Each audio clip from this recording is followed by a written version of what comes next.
আসসালামু আলাইকুম ওয়া রাহমাতুল্লাহ। একজন নারী যদি মাত্র ৫টি কাজ আন্তরিকতার সঙ্গে পালন করতে পারে, তাহলে তিনি জান্নাতের যেকোনো দরজা দিয়ে প্রবেশ করতে পারবেন। এই কথা স্বয়ং আমাদের প্রিয় নবী মুহাম্মদ সাল্লাল্লাহু আলাইহি সাল্লাম বলেছেন। ভাবুন তো, কত বড় সুসংবাদ আমাদের জন্য। আজকের এই ভিডিওতে আমরা জানব সে ৫টি আমল কি এবং কিভাবে এগুলো একজন নারীর দুনিয়া ও আখিরাতকে সুন্দর করে তুলতে পারে। এই ভিডিওটি শেষ পর্যন্ত অবশ্যই দেখার অনুরোধ থাকবে সবাইকে।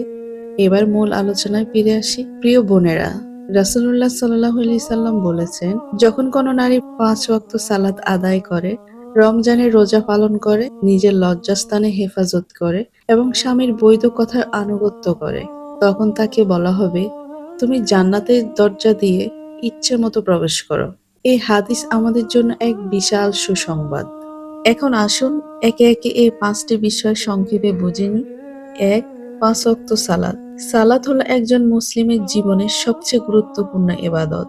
যে নারী সময় মতো ৫ ওয়াক্ত নামাজ আদায় করেন, তিনি আল্লাহর সঙ্গে নিজের সম্পর্ককে দৃঢ় করেন। নামাজ শুধু একটা ইবাদতে নয়, এটি মানুষের হৃদয়কে শান্ত করে, পাপ থেকে দূরে রাখে এবং আল্লাহর রহমত লাভের পথ খুলে দেন। ২. রমজানের সিয়াম পালন।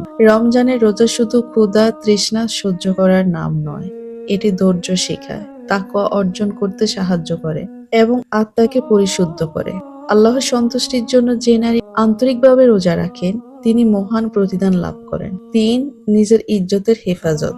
একজন মুমিন নারীর সবচেয়ে বড় সৌন্দর্য হলো লজ্জাশীলতা ও চরিত্র। নিজের দৃষ্টি, কথা, পোশাক ও আচরণের সবকিছু ইসলাম অনুযায়ী পরিচালনা করা একজন মুমিন নারীর দায়িত্ব।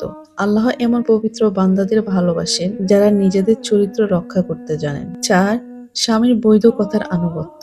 এখানে একটি বিষয় খুবই গুরুত্বপূর্ণ। স্বামীর আনুগত্য বলতে কেবল সেই সব বিষয় বোঝানো হয়েছে যা ইসলামী দৃষ্টিতে বৈধ।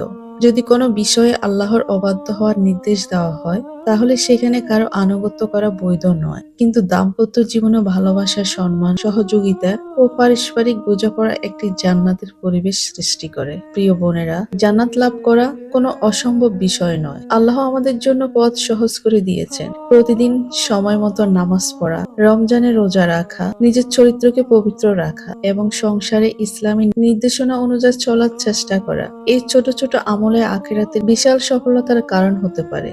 আমরা কেউ পরিপূর্ণ নই, ভুল হবেই আমাদের, কিন্তু গুরুত্বপূর্ণ বিষয় হলো ভুল বুঝতে পারলে আল্লাহর কাছে তওবা করা এবং নিজেকে সংশোধনের চেষ্টা করা।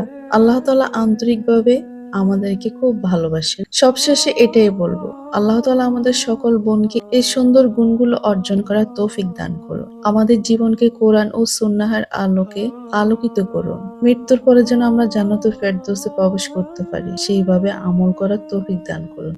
আমিন।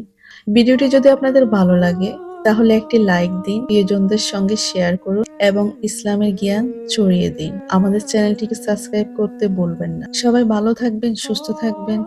আল্লাহ হাফেজ। আসসালামু আলাইকুম ওয়া রাহমাতুল্লাহ।